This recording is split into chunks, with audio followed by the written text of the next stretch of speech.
से Hindi chapter number 4 देश के नाम संदेश।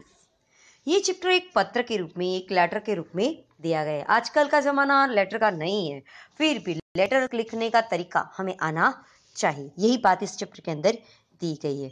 अब्दुल कलाम के बारे में ये लेटर है और उसके जीवन के बारे में दिया गया है। और इसमें जो पत्र के माध्यम से हम दूर के संबंधियों, परिवारजनों जो भी है उस तक हमारी बातें पहुंचाने का एक जरिया कहलाता है। सरकारी दफ्तर यानी जो गवर्नमेंट ऑफिस है उसमें भी लेटर के जरिए कई सारी बातें का आदान प्रदान होता रहता है। शिकायत हो या फरियाद हो, कोई भी कंप्लेन हो, हम लेटर के जरिए नगर पालिका हो या महानगर पालिका हो या सरकारी ऑफिस हो, कार्यालय हो या स्कूल कॉलेज कोई भी हो, कहीं पर भी हम फरियाद दाखिल करना चाहते हो या बताना चाहते हो तो हम लेटर के जरिए बता सकते हैं। हम ईमेल का ज़माना हो गया है तो आजकल तो ईमेल होता है, मोबाइल है तो व्हाट्सअप होता है, सोशल मीडिया के थ्रू होता है और इसी के मोबाइल के ज़रिए हम तुरंत मैसेज पास कर सकते हैं। ये स्पीड का ज़माना आ गया है। हमारे पूर्व राष्ट्रपति एवं मिसाइलमैन डॉक्टर अब्दुल कलाम फ़कीर जैनुलाब्दीन अब्दुल कलाम ने नई दिल्ली 19 मई 2005 का दिन क्या आपके पास देश के लिए 10 मिनट है के नाम से एक संदेश दिया था। ये ईमेल उसी के बारे में है। मातृछाया ऊंचीसेरी, गांव मैसपुरा, तहसील भांबर, जिला बनासकांठा, दिनांक 24/12/2011। प्रिय मित्र हर्ष, नमस्ते। मैं यहाँ सकुशल हूँ। आशा है वहाँ सभी सकुशल होंगे।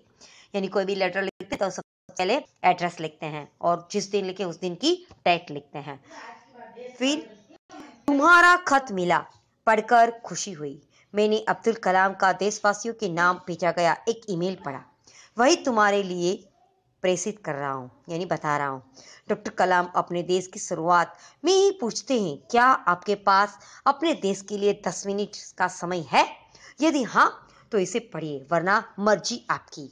इसके बाद देश के लोगों की सोच बताते हैं, यानी लोगों की सोच बताते हुए कहते हैं कि क्या आप कहते हैं हमारी सरकार निकम्मी है, आप कहते हैं हमारे कानून पुराने पड़ गए, आप कहते हैं नगरपालिका कचरा नहीं उठाती, आप कहते हैं फोन काम नहीं करता, रेलवे मजाक बन गई है, एयरलाइंस दुनिया में हमारे लिए ही सबसे खराब है, चिट्ठी अपनी मंजिल तक नहीं पहुंचती। तो ये सारी बात वो कहते हैं।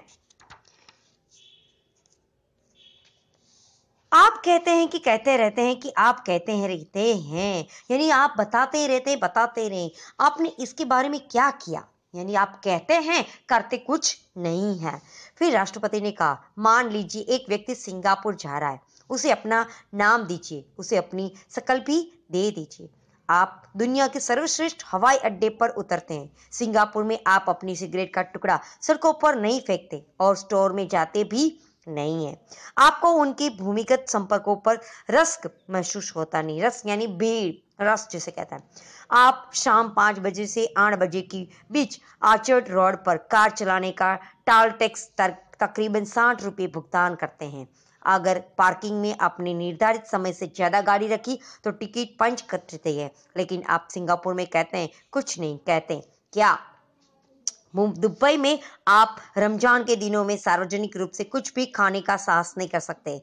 जिहाद में बिना सिर ढके बाहर नहीं निकल सकते। वॉशिंगटन में आप 55 मील प्रति घंटा से ऊपर गाड़ी चलाने की हिम्मत नहीं कर सकते और पलटकर सिपाही से यह भी नहीं कह सकते कि जानता है मैं कौन हूँ, मैं फलाना हूँ, ठिकना हूँ, ये मेरे बाप ये है, ये भी कह सकते नहीं है, यानी रोब नहीं जा सकते। ऑस्ट्रेलिया और न्यूजीलैंड में समुद्र तटों पर आप खाली नारियल हवा में नहीं उछाल सकते। टोक्यो में आप सड़कों पर पान की पिक यानी पिचकारी नहीं कर सकते। बोस्टन में आप जाली योग्यता प्रमाण पत्र यानी नकली जो सर्टिफिकेट होते हैं, मार्कशीट, वो नहीं दिखा सकते या खरीद भी नहीं सकते।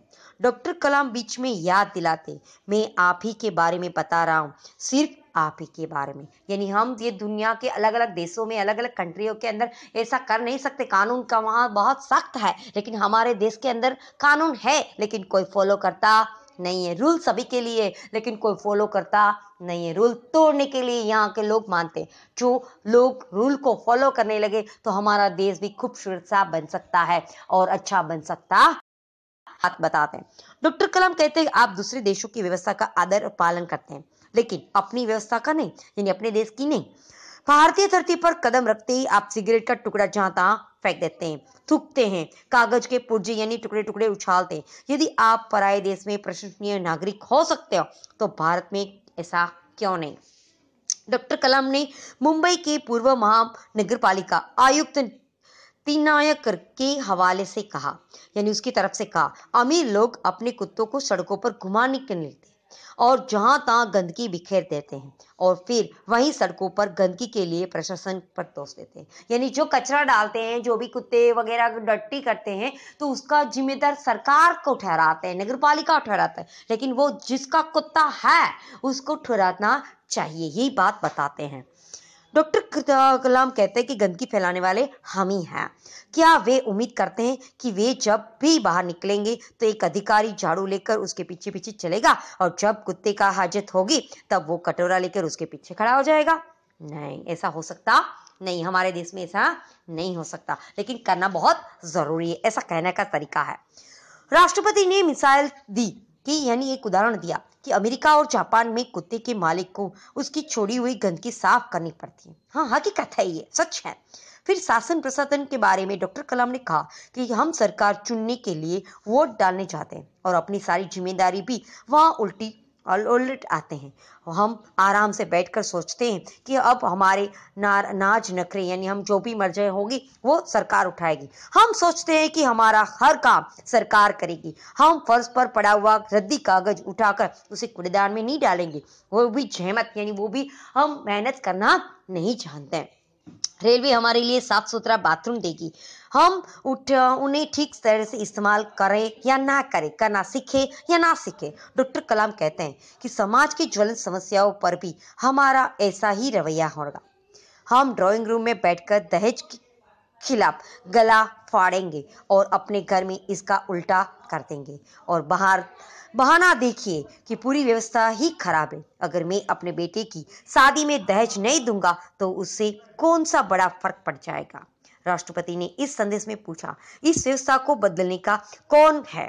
यह व्यवस्था है किसकी? आप आसमान से कह देंगे कि व्यवस्था में शामिल है हमारे पड़ोसी, आसपास के घर, अन्य शहर, अन्य समुदाय, सरकार, लेकिन मैं आप पर कतई नहीं। जब कुछ अच्छा करने की बारी आती है तो हम हमारा परिवार सुरक्षित कवच में घेरे में ले जाते हैं, दूसरे देशों की तो और निहारते हैं और इंतजार करते हैं कि कोई मिनिस्टर क्लीन आएगा और अपने जादुई हाथों से चमत्कार करके दिखाएगा और अपने देश को भी दूसरी कंट्रियों के जैसा बना के बनाएगा। उन्होंने कहा, हम अपने भय से भागकर अमेरिका जाएंगे, उनके गौरव का गुणगान करेंगे, व्यवस्था की प्रशंसा करेंगे। जब न्यूयॉर्क असुरक्षित हो जाएगा तो आप इंग्लैंड भाग जाएंगे, इंग्लैंड में बेरोजगारी होगी तो खाड़ी में चले जाएंगे और खाड़ी में युद्ध होगा तो आप भाग मांग करेंगे कि भारत सरकार हमें बचाकर ले आए। यानी विदेश जाने वाले लोगों के बारे में ये ज्यादातर है। हम हर कोई देश को गाली देने के लिए तैयार है, पर व्यवस्था में सकारात्मक योगदान यानी हमारा जो काम होना चाहिए, हमारी फर्ज होना चाहिए, हमारी ड्यूटी होनी चाहिए, वही हम भूल जाते हैं। क्या हमने अपनी आत्मा को कभी पूछा है कि हाथों को गिरवी रखा है कि डॉक्टर कलाम की व्यवस्था में नागरिकों की सकारात्मक योगदान के लिए देशवासियों को झकझोर देना था?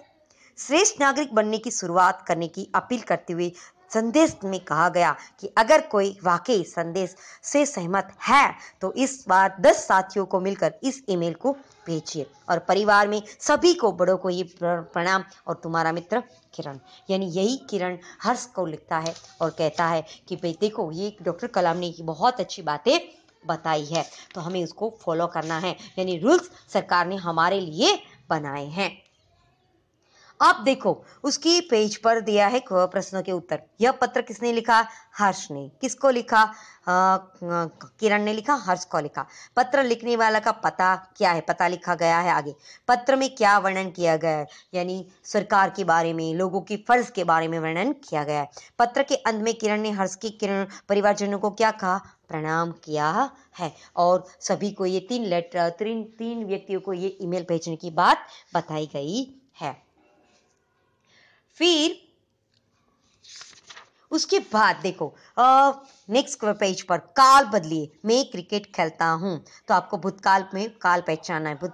वर्तमान काल, मैं कल अंबाजी गया था। भूतकाल, कोई गाना गा रहा है। वर्तमान काल, आज ठंड ज्यादा होगी। भविष्यकाल, कल हम स्कूल से प्रवास जा रहे हैं। वो जा रहे हैं कल। तो वर्तमान काल, परसों कश्मीर में हिम वर्षा हुई। भूतकाल। तो इस तरह ये कन्वर्ट करना है। नेक्स्ट क्वेश्चन में, मैं बाजार गया। भविष्यकाल, मैं बाजार जाऊंगा। मंदिर में पूजा होगी। भूतकाल, मंदिर में पूजा हो गई। शिमला में हिम वर्षा हुई। भविष्यकाल, शिमला में हिम वर्षा होगी। मैंने पढ़ाई की। मैं पढ़ाई कर रहा हूँ। राइट। उसी पेज पर दिए है कुछ ऐसे है कहावतें दिए। एक म्यान में दो तलवार नहीं समा सकती। एक वस्तु के दो समान अधिकारी नहीं हो सकते।